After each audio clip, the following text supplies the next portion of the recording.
So it's the last eve of Yule, of the season of Yule. What the Romans called Saturnalia, which somehow I know began the day before the actual equinox. It began with the windstorm. Maybe, no, it felt like that day. That was the night of Yule. It's been an interesting 12 days. And the 12 days are very ancient. Now, how that works with the Roman intercalary year, I'm not sure as to how long it lasted. I don't think it would have lasted as long as till to Russian Christmas, which is the Orthodox Christmas. It's the old calendar, the Julian. But it's an interesting question. But it's that something has passed in the world. Something has changed. In my life too. Now I have to get busy finding a place to live. And a very difficult place to be. And I'm having a great deal of difficulty seeing what I see about the world and the way this place is. And knowing that as much as I need to find a permanent place here to have to come back to, that there's so much out there going on right now. But, you know, you can only be seen in so many places at once and do so many things. You know, but I played the whistle tonight. I outside the Wal-Mart, rather than go play somewhere alone, which I often like to do. I played outside the Wal-Mart for everybody for the New Year. I played a New Year's piping, basically, you know, for the occasion. And I knocked off a version of Auld Lang Syne too once I figured it out a little bit. Played some mighty stuff. So I'm pretty happy for the season, and I played some nice covers of things and come up with a state of poetry that I hadn't had in many years, which is the real me. That this society here has made it difficult to be. When I can be me, great. When I can't, shitty. Anyway, so I hope to be able to travel again soon. So the Patreon has to get written. Have it open, looking at it, saying, what do I put on it? You know, how do I describe what I want to do? Basically, tonight when I played the whistles, that was basically it. Was I want to play whistles in all the great places like Delphi and the other places that I played, and others as I want to play. And in the hills of Auvergne, and in Grenoble and Nice, where I was when I was young. You know, and on the heath above Cassis, where I got lost one night looking for the hostel, wound up getting a ride and then went back into town. And, yeah, I wound up at Aix-en-Provence that night. I hitchhiked to Arles that next night, or Remy, Saint-Remy. Anyway, it was a confused year in Europe when I was 20, anyway, over the winter. Mein Wanderjahr, as the Germans call it, the wandering year. So, that's part of my education. So when I call myself the unprofessor, it's because I don't have a degree. I should be a professor, but I can't fit inside the academic box and the system of tenure and keeping your mouth shut and not talking about things that upset apple carts, which is the problem with academia and entrenchment of certain ideologies, not just ideologies, but whole attitudes and methodologies that I couldn't work within. Now, I might wind up trying to finish my degree. 2 degrees, actually, and one has 2 minors. Well, has to have at least 2 minors now anyway. But it's all, those are long-term projects. I have more important things to do. You know, that I know that what I see in the world and what is happening, and what I see looking around in the material world, and the young people that want something. The young people are upset. I ran into a friend of mine's son who I know already, you know, from one of the gyms, you know, a couple of the gyms. Nice kid. He's turning into an adult. I said, you guys, did you vote in the referendum? He goes, no, didn't know, had no idea. All right, so we have a whole generation of people. How many people turned 18 that were allowed to vote in this referendum that nobody thought to mail to any information to, or seek to market the information to in any way, and being said, oh, well, we had meetings. Yeah, shit, what's a young kid going to want to go to a meeting full of older people with? Why can't you talk to them in their own terms about, hey, look, you know, there's a thing that's going on that affects the way the government is going to be chosen, right? It'll affect who gets to be in control. My problem is that representative democracy itself is a sham. It's a total sham. It just puts a middleman between you and between whomever, and they have power brokers, and they're bagmen. It's what they are. is what the parliamentary system operates on, which is also the congressional system, which the U.S. and France also have. Congress and the Senate, and the British House of Lords, which is hereditary partly still, and ours, which is a point of the Canadian Senate, is a farce. It's all political hacks. It's people who've done their time kissing butt, or now there's like media people that got because the Tories liked them, they got Senate seats. Okay, well, why isn't Margaret Atwood a senator? Why isn't Neil Young a senator? Why isn't any of the authors or writers or academics? I can start listing them off. That why aren't people being appointed to the Senate who truly are the elders of society? Not just political hacks who've done their time in the trenches and, they know how to play the game. Oh, great. So, I believe in what the Icelandic Revolution did, which was when you rewrite the Constitution, you don't let the politicians, you don't let the lawyers or the bankers take part in the writing of the new laws. Yeah, we need an Icelandic-style revolution in Canada combined with the kind of action that you've seen in France. Except we have another problem in Canada. We have a synthetic nationalism. People aren't going to like to hear that, but I remember how the marketing of more, once the new flag, and then, what's her name from Hamilton, I should know her name, damn it, but the short-haired woman, but she was a cabinet minister, multiculturalism and Canadian propaganda, basically, passing out flags, everybody, and so anyway, CBC now is part of that organism of the institutionalized nationalism, right? So they were going over people's other, versions of, let's do old Canada this way, let's do it that way, let's do it this way. From 30 years ago. Hear what I'm saying? It's like, oh, geez. Okay, so, and what they're trying to do is they're not actually, CBC spends a lot of time not actually representing the views of, creative Canadians and giving an outlet to creative Canada, which they should be doing. And it shouldn't take all that much encouragement to say, they have to do it more like the U.S. to do it. And they come up with all these knockoff shows, of American show formats, and they try and outcompete the American shows. We do it all the time. Game shows too, reality shows.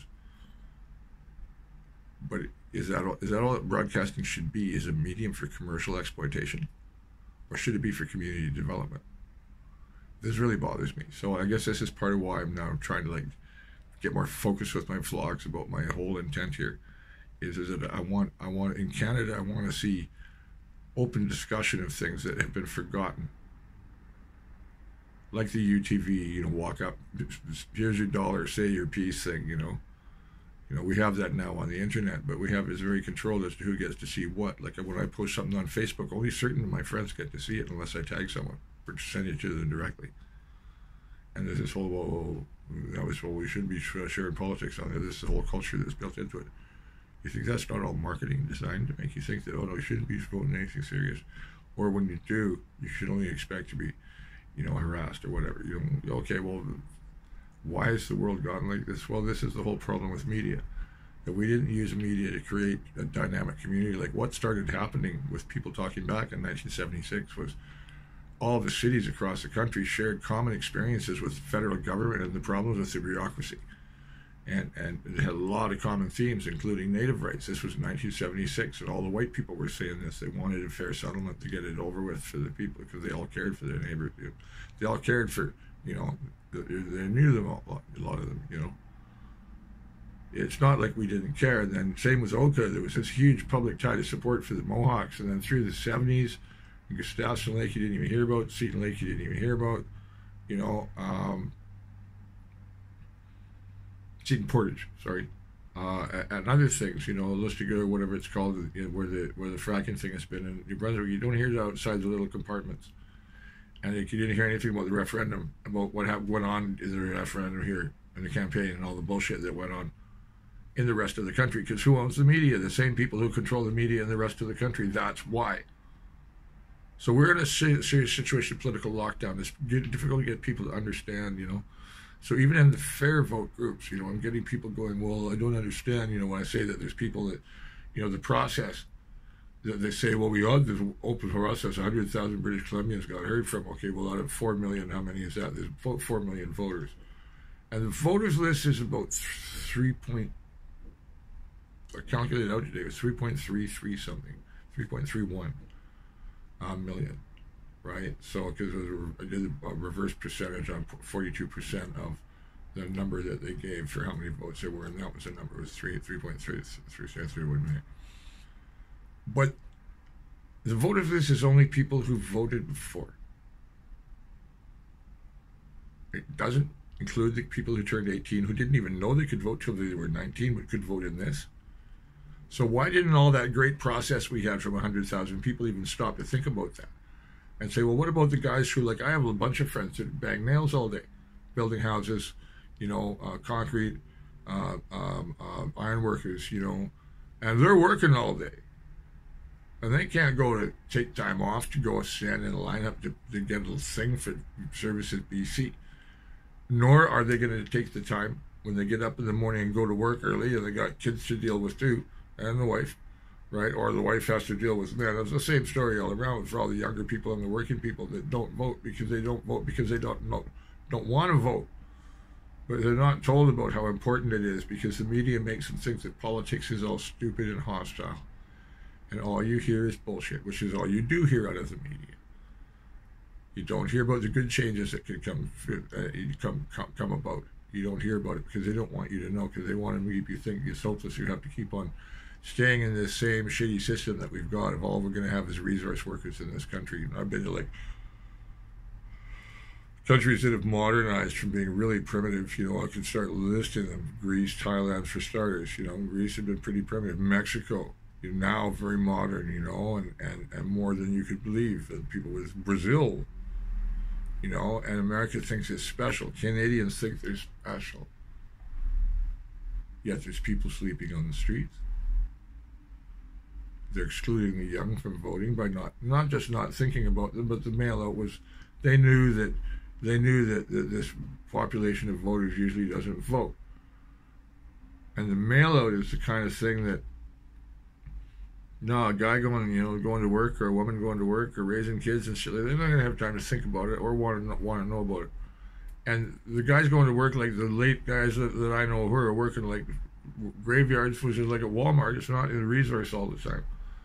They don't have this. The students, my 18-year-old friend and all the students I know, 20-year-olds, they only found out about it in the last 2 weeks, what it was going on. And they now they're really mad, And the same, I hear that there was a criticism of it in some newspaper of this, and there is some kind of legal case launched, but not for the reasons that I talk about. The reasons I talk about are critically important. This is the guy I'm looking at you with, by the way. Anyways, they're not looked at by Canadians because they're taken for granted.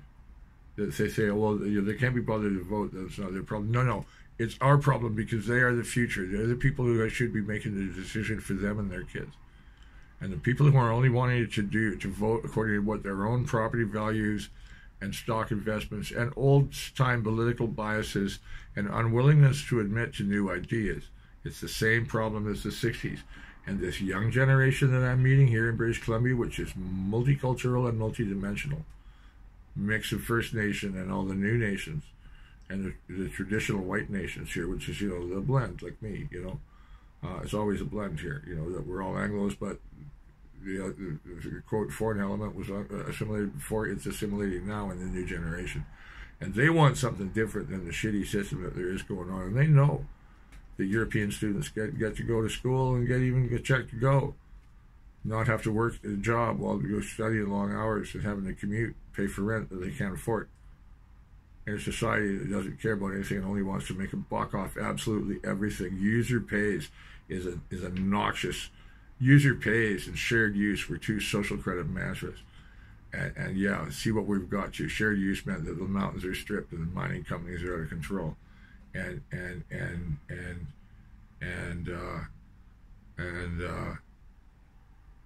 Yeah, it's just the social credit mentality of rip it up, ship it off, dig it up, dam it up. This was social credit British Columbia, make work projects, social and NDP are no more different. All they know here is mega project development. They don't know how to do anything else because they don't let any other industry really want to come in here. Ottawa didn't help because of the Crow Act and other things preventing industrial development here. Lack of bottom land really also plays a factor. You know, like Boeing Field. Boeing was in Richmond before it went to Seattle originally, way back in the 20s or something. Not for very long, but were in Boeing. Was in Richmond originally. So, yeah, it's not the country that it could be, Canada. So you have this synthetic nationalism of, even though Newfoundlanders and Nova Scotians are very different, and Cape Bretoners are very different from the rest of Nova Scotians, and my Acadian friends in Acadie, it's kind of its own country, even though it's all scattered all over the Maritimes, you know. I haven't been really around Acadia and New Brunswick much, you know. Only through it on train, driven through a bus, stuff, you know. But yeah, it's a different world in Quebec. Quebec's modern and kind of really alien, kind of really Fred Anglo. Feel like I'm in another continent, I'm in another zone, kind of. Until I get, all of a sudden I'm back in Ontario and the world normalizes again. Even though I speak French, you know. I speak in French better now than I did then. I was going to go on in French, but I'll keep it in English, you know, because I'm getting good with my French. I'm Canadian. I've discovered my French side. Now I know how French I actually am, you know. And the French out here, even though my family didn't come here to BC till 46, I know the French history of BC. But the Quebecois, they don't want to talk to you. I try to talk to them in French, and no, don't bother. Well, it's okay, I'll talk to you in English, but at least I'll talk to you because you tried to speak French. You did not bad, but you know, don't bother, I'll speak to you in English. You get this all the time. Or if you ask for something in English, you'll get it put down, or just a no, like this, right? Okay, fine, I'm fine, I can deal with it. You know, I can deal with it, but you know, Canada, what I'm getting at is Ontario is very different again from Manitoba. Right away, actually, northwestern Ontario is its own province, should be its own province. Thunder Bay, the Lakehead should be its own province. Nipigon, all that area, maybe Marisano West, I don't know, maybe the north, including Timmins, I don't know, because I don't know Ontario well enough to say. But it's very different from lower Ontario, like south of Sudbury, you know. And then Manitoba, across the west, the north is very different from the northern. The high north is very different from the cities along the border and the settled areas along the border. BC is the same, but BC, you know, you've got this complex terrain and many people, many valleys, and many different local cultures. So you know, it's a part of a world that's lost in its own unreality, and people here are the ideas that are around France, they just can't handle. Like I was trying to say about the fair vote groups, they just don't get it. These people, they can't be expected to vote the way it's set up, the way you have conceived of it. Now, a lot of people just point to their phones and just say, why can't we do it this way? Why can't we be set up like a phone voting system when a referendum comes up? Well, it could be done if it was done by text. You know, like only certain people would get it. Only certain people could reply, you know. Sure, it could be cracked, but don't tell me that the media is not cracked. And especially in British Columbia, the media is not cracked. It's made of cast fucking iron. That's the thing here. We have media lockdown here. And it's resource industrialism.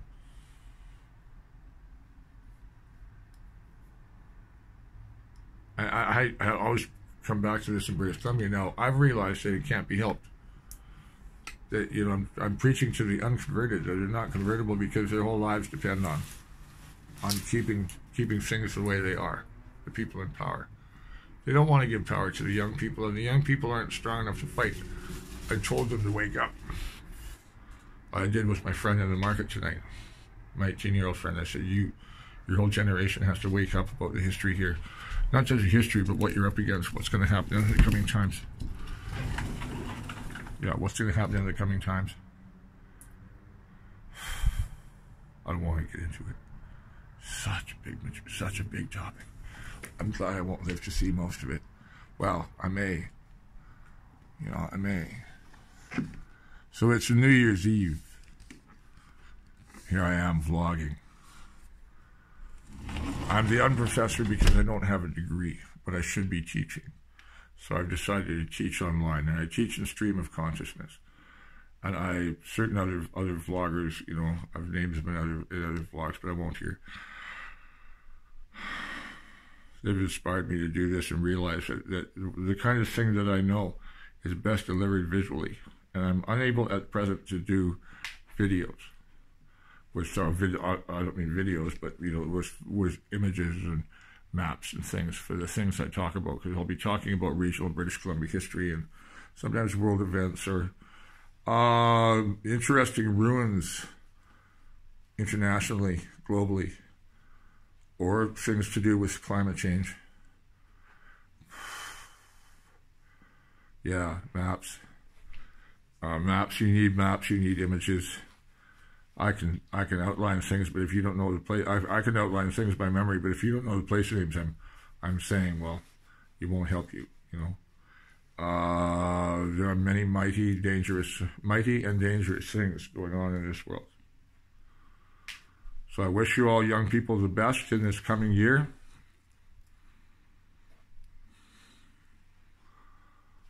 I hope that you do well with your mind, do with your time something good.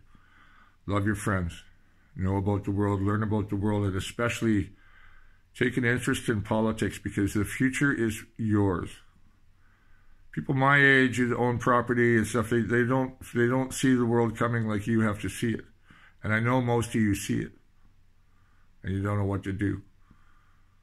You won't normally listen to an older fella, you know. But I know where you're coming from.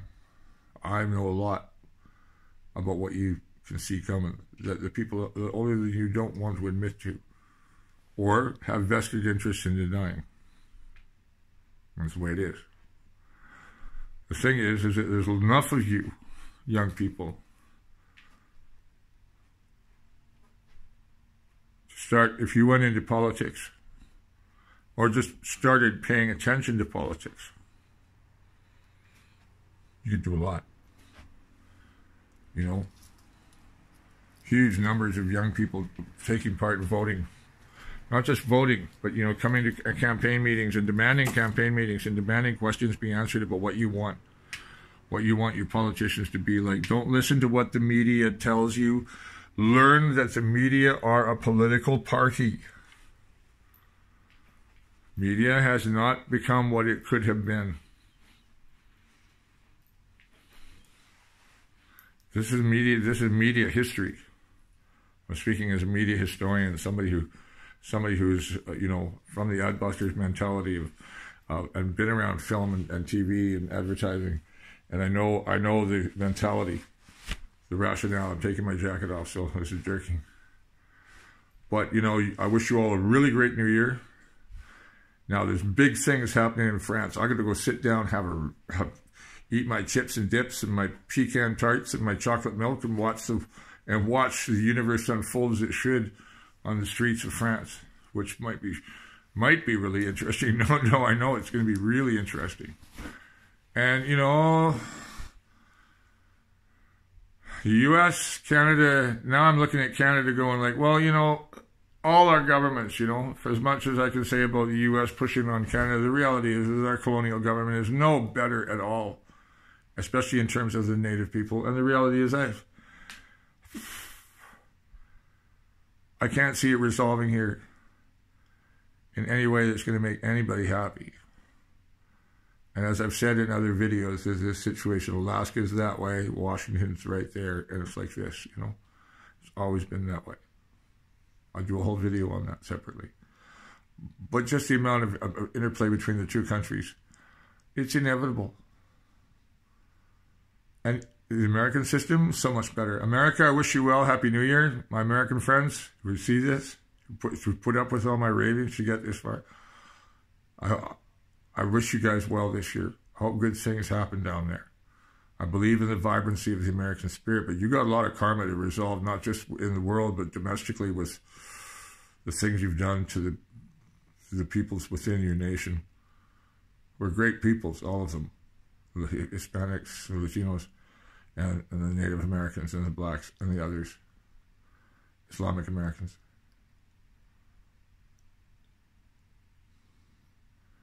And you know what? All those damned atheist Americans, too, you know.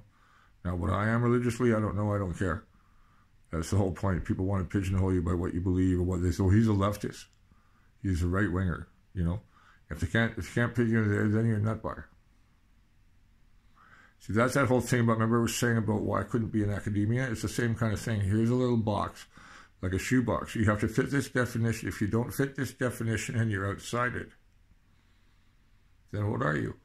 So I'm not a comedian, although I sure learned a lot from comedians. And yeah, my political education came from comedians. But I see things that just aren't funny. Whether it's Canadian politics or international politics, things I know that went on, you know, like what I found out in the Philippines or things that happened in Greece and stuff. You know, these are things you have to learn about, and they can't be soft-soaked into a joke. You know, the Kalavita massacre, the Samar massacre. You know, you just can't. So, but you have to learn about all of history to understand humanity. I don't know if there is any real way to understand humanity, because there is no real way to redeem humanity. Humanity has to evolve. Unfortunately, they tend to kill off the more intelligent ones. I was just listening to a thing about a Whigger comedian poet who is now interned, and they're worried about it, but they say, well, we're going to go public because this is the guy's father-in-law. Dad would be in there to bring spirit to the people. So I liked hearing that. You know, there's brave, noble things happening in the world. Same with the Thai Youth Party that's shown up. You know, they're taking their lives in their hands. The people in France taking their lives in their hands with their fight for freedom. So I don't know. I wonder whether the young people of Canada and America will wake up. You know, I won't get into the American politics of this thing because it's New Year's Eve. I want to go sit down, eat my chip and dip, and go get into the magic elf thing. I let the hair out, by the way, because I was cold when I played the whistles up outside Wal-Mart. My head started getting cold. And by right, yeah, I had it tied up, and I had it tied up in a top knot earlier.